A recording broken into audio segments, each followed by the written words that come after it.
기도하겠습니다. 이곳에 나와 예배드리시는 모든 분들의 삶에 그리스도의 평안이 가득하시기를 주님의 이름으로 축복합니다. 우리가 지난주에는 예수님께서 말씀하셔서 가르치시기를 하나님이 우리의 농부가 되시고 예수님이 포도나무가 되신다라는 말씀을 함께 살펴봤습니다. 그리고 우리가 그 포도나무 가지에 붙어 있으면 많은 열매를 맺는다라는 것을 함께 생각해 보았죠. 주님께 붙어 있는 가지라는 것은 어떤 가지입니까? 주님이 우리를 사랑하시는 것처럼 서로 사랑하는 것, 그게 주님께 붙어 있는 가지라는 것이죠. 이렇게 할 때에, 이렇게 사랑할 때에 하나님의 기쁨, 주님의 기쁨이 우리 가운데 충만하다라고 가르쳐 주셨습니다. 그런데 이어서 하시는 말씀이 조금 이해가 안 되는 말씀을 하십니다. 18절의 말씀입니다. 세상이 너희를 미워하면 너희보다 먼저 나를 미워한 줄을 알라. 하나님의 말씀을 따라 예수 그리스도의 그 사랑의 말씀을 실천하며 살아가는데 세상이 너희를 미워한다라고 말씀하십니다. 미워할 줄도 모른다. 혹시 미워하게 되면이라고 말하지 않고 세상이 너희를 미워하는데 그러면 먼저 나를 미워한 줄을 알라라고 말씀합니다. 예수님을 따라 서로 사랑하며 살아가는데 예수의 말씀을 지키며 살아가는데 미움을 받는다라고 말하죠. 미워한다라고 번역된 단어는 혐오하다, 배척하다라는 단어로도 의미가 사용됩니다.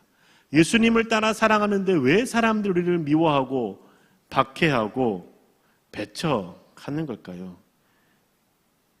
19절의 말씀입니다.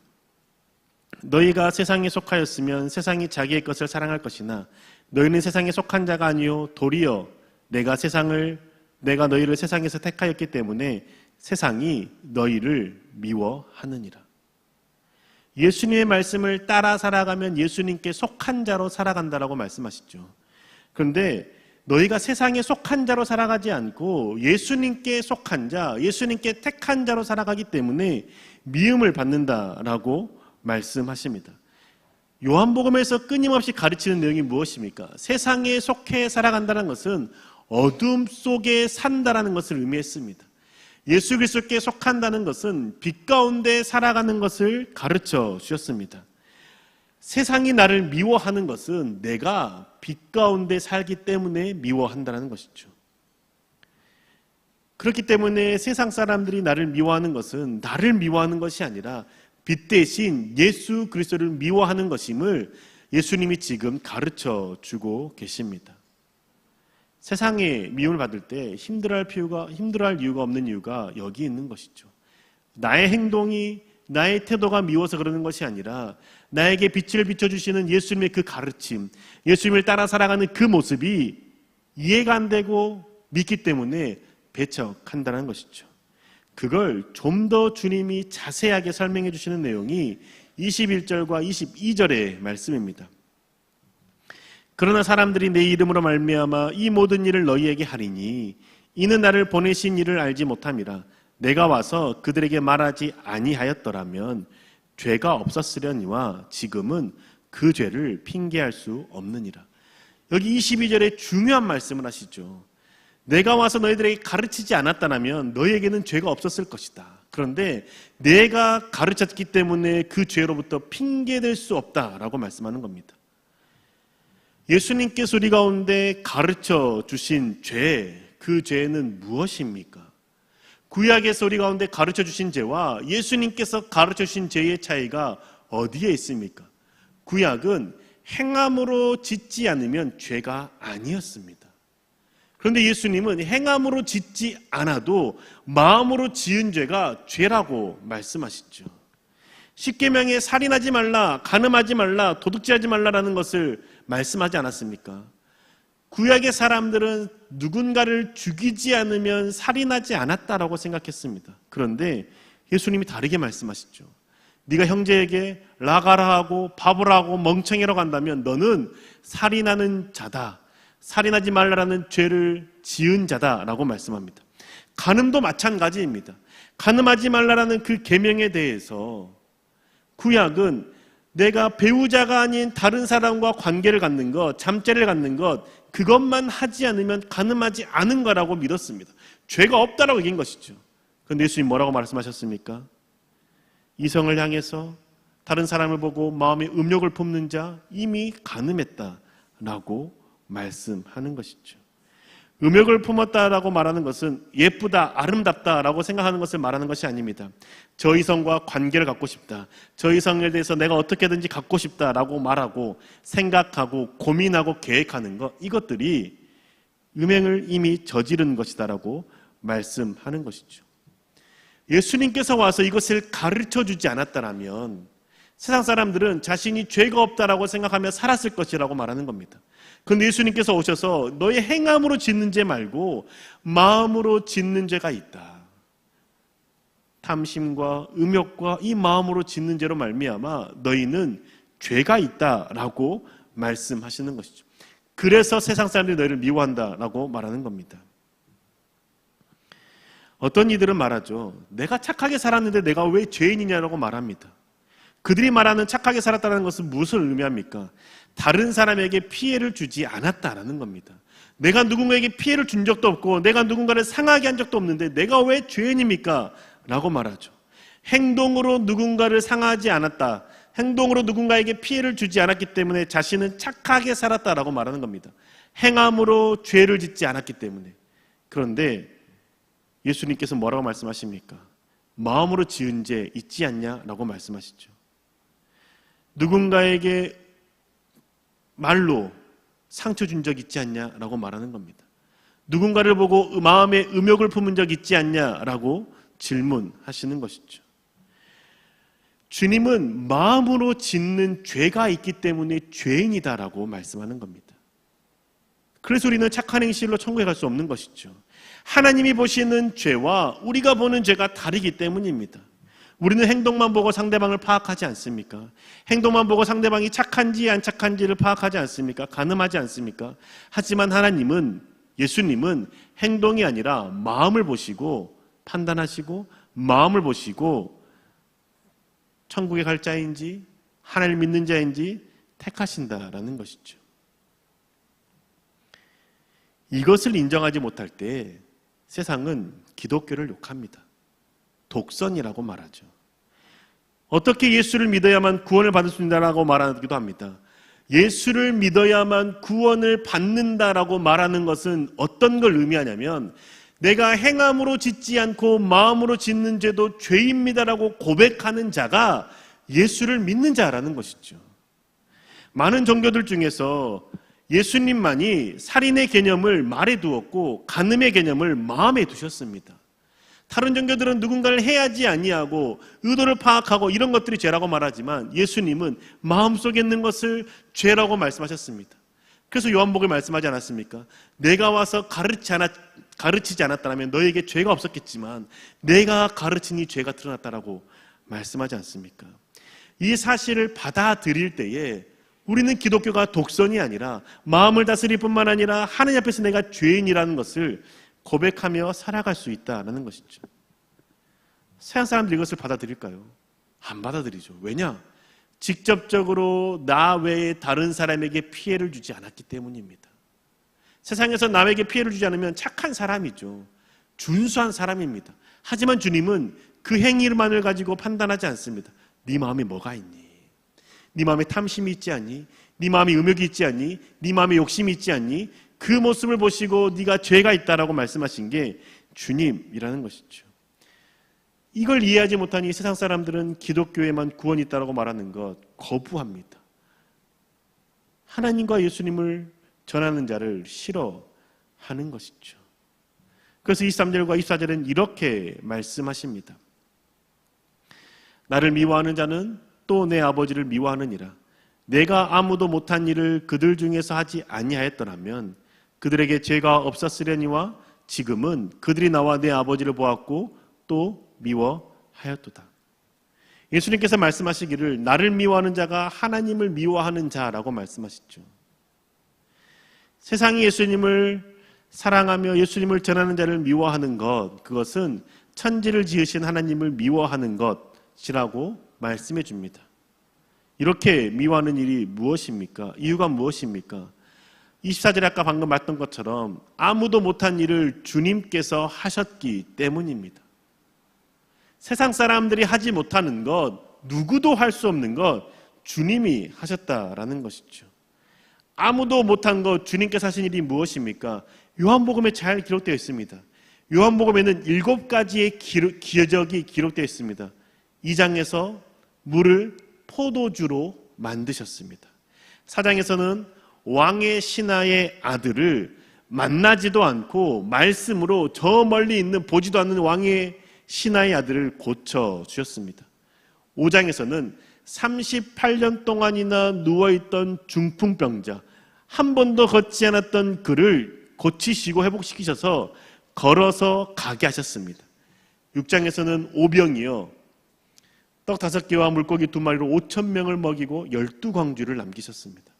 9장에서는 태어날 때부터 앞을 볼 수 없었던 맹인을 고치시고 보게 하셨습니다. 11장에서는 죽은 지 나흘이나 지나서 시체가 썩는 냄새가 나는 나사로를 살리셨습니다. 이 일들, 이 7가지의 기적을 사람이 할 수 있습니까?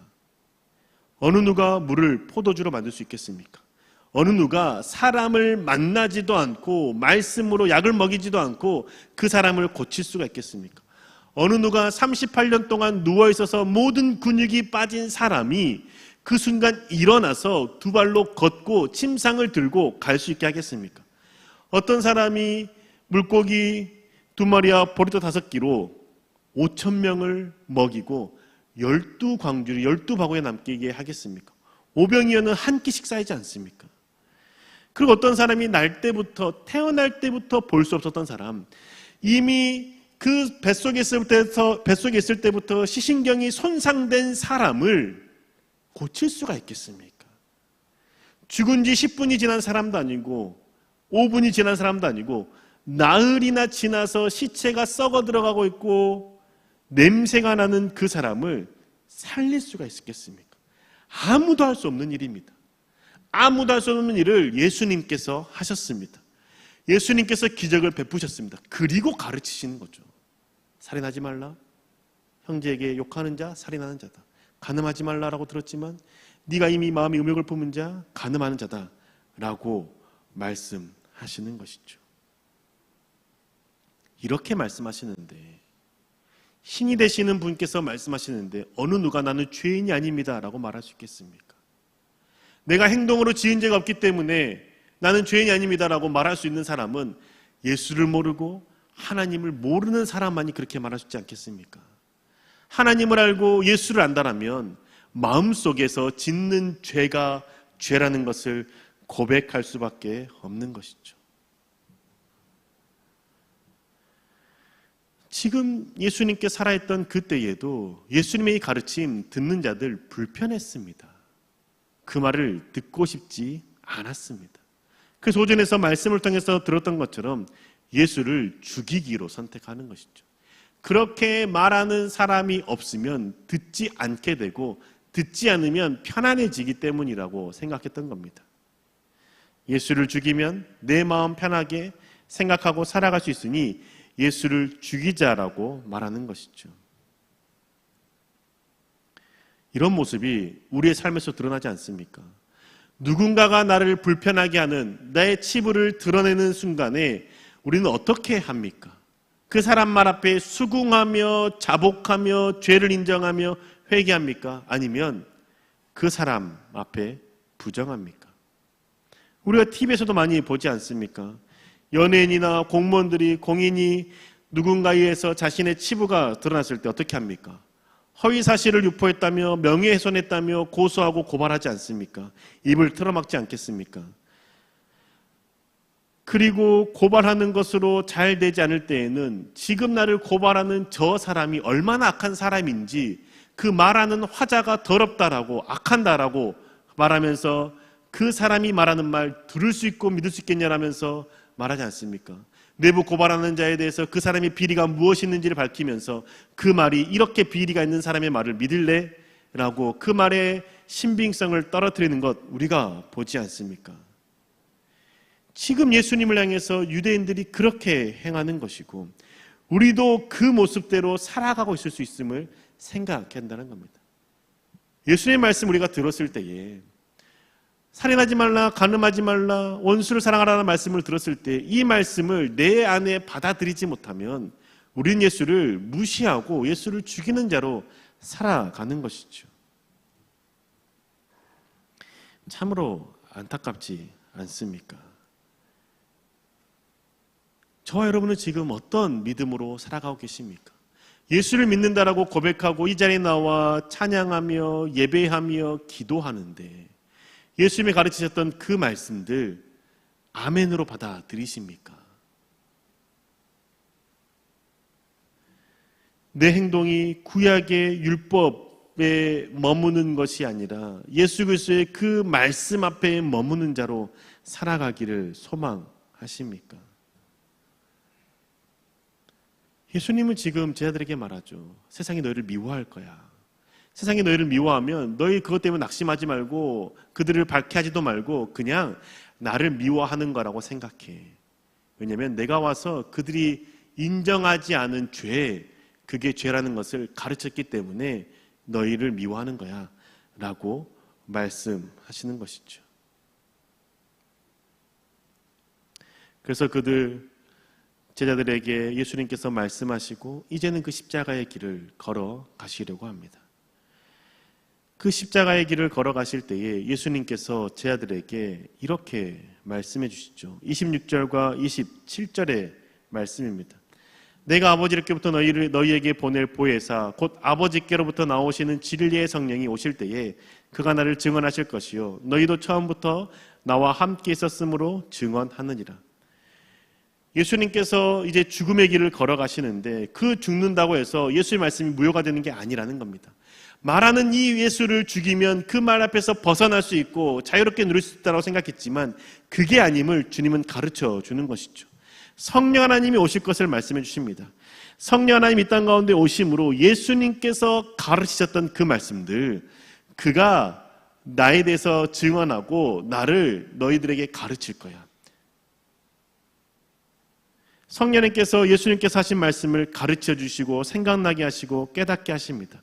그래서 우리가 마음으로 짓는 죄 또한 주님 앞에 회개해야 될 죄라는 것을 깨닫고 돌이키게 하는 것이죠. 그뿐만 아니라 이렇게 살아가야 된다라는 것. 예수님의 말씀이 진리이기 때문에 마음에 짓는 죄, 예수님께서 말씀하시는 그 죄를 짓지 않고 살기를 나뿐만 아니라 내 주변에 있는 사람들에게도 증언하라라고 주님께서 말씀하십니다. 예수님의 가르침을 증언하실 수 있습니까? 간음하지 말라는 죄, 그냥 사랑을 보고 음욕만 품어도 간음한 죄야. 너 간음할 수 있어. 그 죄 가르칠 수 있습니까? 신약에서 가르치시는 결혼한 사람과만 잠자리를 가질 수 있다라고 말하는 그 말씀 가르칠 수 있겠습니까?